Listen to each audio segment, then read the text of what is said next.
Você ainda não respondeu à minha pergunta. Acho que o homem que tem autoridade sobre mim é um rei Saul. Como posso ter certeza disso? Não nos cabe saber, e lembre-se, mesmo homens como Saul são com frequência os ungidos do Senhor. Você percebe, sempre haverá quem, em toda parte, em todos os tempos e em todos os grupos, se levante e diga: aquele homem ali é da ordem do rei Saul. Ao passo que outro, com a mesma segurança, se levantará para dizer: não, ele é o ungido do Senhor, segundo a ordem do rei Davi. Ninguém pode realmente saber qual dos dois está certo. E, se você estiver à janela olhando os dois homens discutirem, pode indagar a que ordem eles pertencem, se é que pertencem a alguma. Lembre-se, o seu líder pode ser um Davi. Muitos de nós conhecem pelo menos 2 homens da linhagem de Davi que foram condenados e crucificados pelos homens. Homens que estavam absolutamente certos de que aqueles que estavam crucificando não eram Davis. E se você não conhece 2 casos desse, com certeza sabe de um. Homens que seguem os da ordem de Saul, entre nós, muitas vezes crucificam os da ordem de Davi. Quem pode então saber quem é um Davi e quem é um Saul? Deus sabe, mas ele não o revela. Está você tão certo de que o seu rei é um Saul e não um Davi, a ponto de pretender tomar o lugar de Deus e declarar guerra ao seu Saul? Se for assim, demos então graças a Deus que você não vive nos dias em que o Gólgota estava em uso. Que pode então você fazer? Muito pouco, talvez nada. Entretanto, o passar do tempo e o comportamento do seu líder, enquanto o tempo passa, revela muita coisa a respeito dele. E o passar do tempo e o modo de você reagir diante do seu líder, seja ele Davi ou Saul, revela muita coisa a respeito de você. 2 gerações depois do reinado de Saul, um jovem incorporou-se entusiasmadamente nas fileiras do exército de Israel sob um novo rei, o neto de Davi. Logo começou ele a ouvir as histórias a respeito dos grandes e valentes homens de Davi. Pôs no seu coração descobrir se algum daqueles valentes vivia ainda e, se assim fosse, encontrá-lo e conversar com ele, embora imaginasse que, se ainda vivesse, deveria ter mais de 100 anos de idade. Enfim, acabou por descobrir que vivia ainda um desses homens. Descobrindo o seu paradeiro, apressou-se a ir à sua habitação. Ansiosamente, até mesmo com hesitação, bateu à porta. Vagarosamente a porta se abriu. Ali estava um gigantesco homem de cabelos grisalhos, não totalmente branco. O rosto estava todo cheio de rugas. É o Senhor um dos antigos valentes de Davi, um daqueles de quem tanto a gente ouve falar? O ancião examinou o rosto do jovem, os seus traços, a sua roupa, demoradamente. Então, numa velha mais firme voz, o velho disse, sem desviar os olhos do rosto do moço: se você quer saber se outrora fui ladrão e habitei em cavernas, alguém que seguia um fugitivo histérico e chorão, então sim, eu fui um dos valentes de Davi. Aprumou os ombros ao dizer as últimas palavras. Entretanto, sua frase terminou num disfarçado sorriso. Ora, o Senhor faz o grande rei parecer um fraco. Não foi ele o maior de todos os monarcas? Ele não foi nenhum fracote, respondeu o velho. Então, compreendendo a motivação do jovem ansioso à sua porta, o velho respondeu prudente e calmamente: nem foi ele grande líder. O que ele foi? Pois eu vim aqui para aprender os caminhos do grande rei e dos seus homens valentes. Qual foi realmente a grandeza de Davi? Vejo que você tem a ambição peculiar da juventude, disse o velho guerreiro. Tenho a clara impressão de que você sonha em vir a ser um líder de homens algum dia. Fez uma pausa e então continuou ponderadamente. Sim, eu lhe falarei das grandezas do meu rei, mas minhas palavras poderão deixá-lo surpreso. Os olhos do ancião encheram-se de lágrimas ao pensar primeiro em Davi e, a seguir, no insensato rei que acabara de ser coroado. Falar-lhe-ei a respeito do meu rei, da sua grandeza. O meu rei jamais me ameaçou como faz o seu. O seu novo rei começou a reinar mediante leis, decretos, regulamentos e medo. A mais viva recordação que conservo do meu rei quando vivíamos em cavernas é sua vida de submissão. Sim, Davi mostrou-me submissão, não autoritarismo. Ensinou-me não a aplicação imediata de regras e leis, mas a arte da paciência. Foi isso que me transformou a vida. O legalismo não passa de um meio de o líder evitar o sofrimento.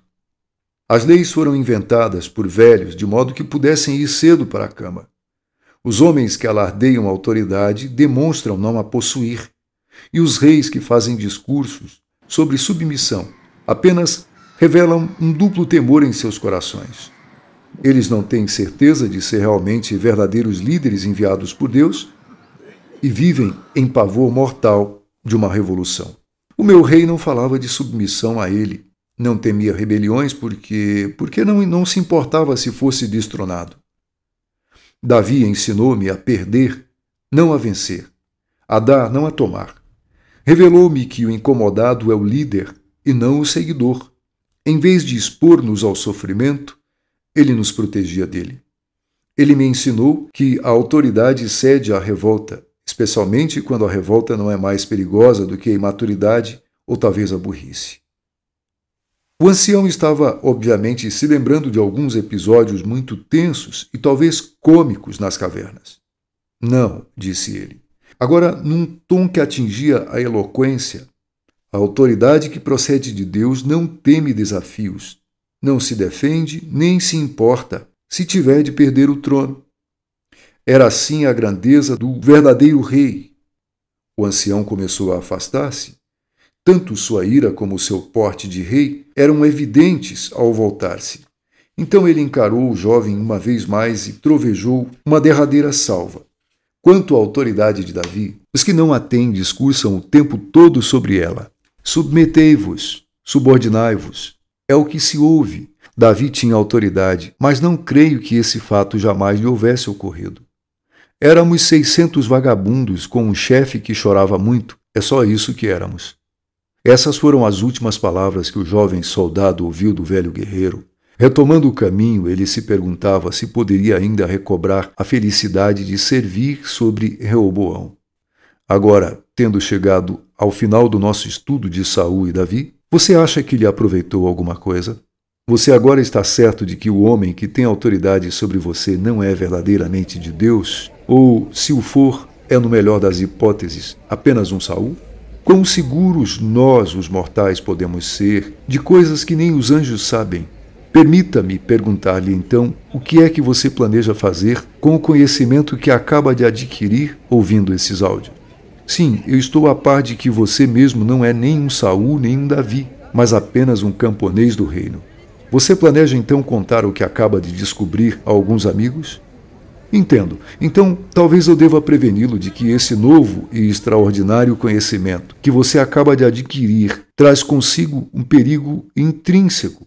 Pode acontecer uma estranha transformação no seu coração. Você entende? É possível que... Mas espere. O que vejo além? Ali, naquela névoa ao longe, atrás de você. Volte-se. Você a vê? De quem é esse vulto fantasmagórico que caminha no meio do nevoeiro? Parece que, sem dúvida, eu já o vi antes. Observe atentamente. Não podemos perceber o que ele está fazendo? Parece que se inclina sobre uma velha arca. Sim, ele a abre. Quem é ele? E o que está fazendo? Retira alguma coisa de dentro da arca. Uma capa. É uma espécie de manto. Ora, ele o está vestindo. A coisa assenta-lhe muito bem e cai sobre os seus ombros como um manto. E agora? Mete outra vez a mão na arca. Tenho a certeza de que já vi esse indivíduo em algum lugar antes. Que é que ele tira agora? Um escudo? Não, um brasão. Isso mesmo, um brasão de alguma antiga ordem há muito esquecida. Segura-o e o levanta como se quisesse fazer sua essa ordem. Quem é esse homem? O porte, a postura, a maneira de andar, já o vi antes. Eu tenho certeza. Ah, ele saiu do nevoeiro e entrou na luz. Agora o veremos claramente. Esse rosto, não é você? Sim, é você. Você que pode tão claramente reconhecer a presença de um indigno Saul. Vá, mire-se nesse espelho. Aquele homem é você. Note também o nome gravado no escudo. Contemple-o. Absalão II. Esse é você. Olhe, aí vem Davi. Sorrisos buliçosos, Algumas risadas à socapa e algum risinho fraco. Veja, nada menos que Davi. Novamente os sorrisos vivos e irônicos, um aceno e discreta diversão. Aquele não é Davi, exclamou um jovem ao seu tutor, enquanto caminhavam à margem da rua. Por que estão falando daquela maneira? Aquele homem não é Davi. Tem razão, rapaz, não é Davi. É Absalão que passa pelo portão. Por que o chamam de Davi? Perguntou o jovem, olhando para trás, por cima dos ombros, para o belo personagem que ia no carro, precedido por 50 homens que corriam adiante dele. Porque ele nos faz lembrar a Davi quando moço. E porque estamos todos muito felizes por dispormos de um tão excelente jovem que, chegado o momento, suba ao trono de Davi. E talvez também porque Absalão tem uma aparência melhor que a de Davi. E talvez ele seja o homem de mais bela aparência que existe. Absalão será rei logo? Que idade tem Davi? Está para morrer? É claro que não, meu rapaz. Vejamos, que idade tem Davi? Provavelmente a mesma que tinha Saul quando seu reinado terminou. Quantos anos tem Absalão? Mais ou menos a mesma idade de Davi quando Saul estava tentando matá-lo com tanta tenacidade. Davi tem agora a idade que Saul tinha então. Absalão é da idade de Davi quando se tornou rei, ponderou o rapaz. Caminharam em silêncio algum tempo. O jovem, mergulhado nos seus pensamentos, falou de novo. Saul foi muito duro com Davi, não foi? Sim, muito duro. Será que o rei Davi irá tratar Absalão da mesma forma? Será duro com Absalão? O tutor ficou algum tempo em silêncio, refletindo sobre a pergunta, mas logo o moço prosseguiu. Se Davi tratar mal a Absalão, procederá Absalão com a mesma misericórdia que teve Davi? Filho, só o futuro o dirá. Você faz cada pergunta. Se quando você crescer puder dar respostas assim como faz agora perguntas, certamente você virá a ser conhecido como o homem mais sábio da terra. Os dois entraram pelo portão do palácio. O coração da gente se entusiasma ao conhecer alguém que vê as coisas com tanta clareza. Perspicaz? Sim, essa é a palavra que melhor o descreve, perspicaz. Ele é capaz de ir ao fundo de qualquer problema. Os homens se sentiam seguros em sua companhia. Inclusive, anelavam passar tempo ao seu lado. Todos quantos conversavam com ele acabavam descobrindo que eles próprios eram mais sábios do que pensavam ser. Essa descoberta fazia que se sentissem bem. Ao verem-no encarar um problema atrás do outro, resolvendo-os em seguida, os homens ficavam sonhando com o dia em que ele viesse a ser o seu líder. Ele corrigiria tantas coisas erradas, ele despertava neles uma sensação de esperança.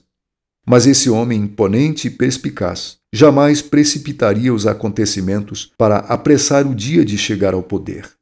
Disso estavam todos convencidos.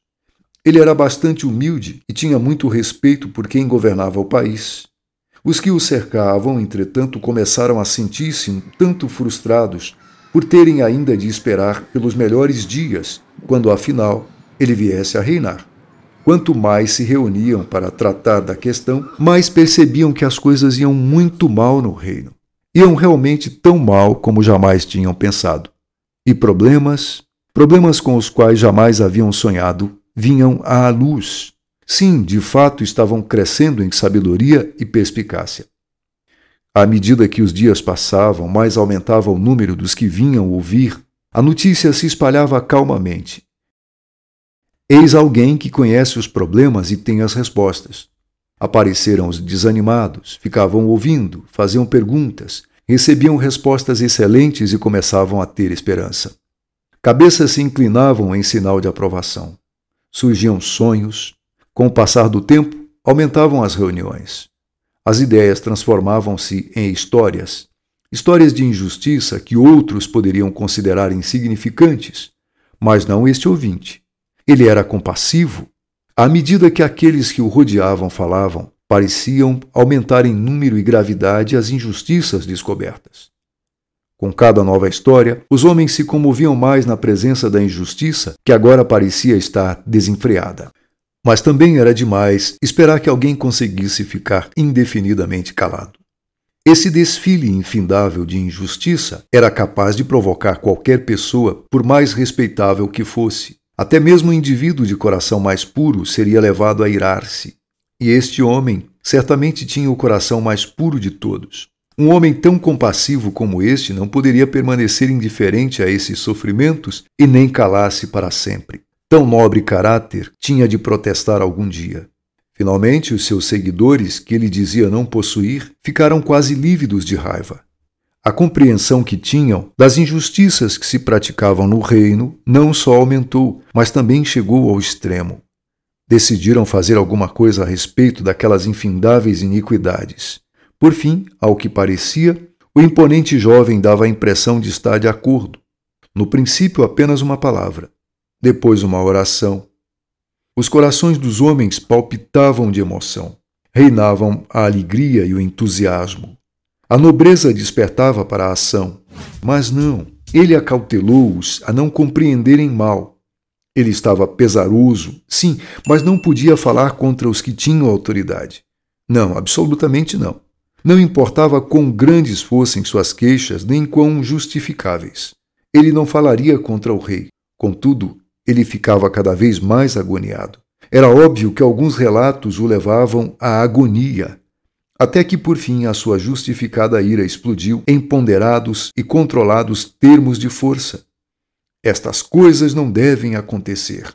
Ele pôs-se de pé, os olhos em chama. Se eu estivesse no poder, era isto que eu faria. E com estas palavras, começou a arder a revolta em todos, menos um. Não foi assim no mais nobre e puro dos homens presentes. A revolta estivera em seu coração fazia anos.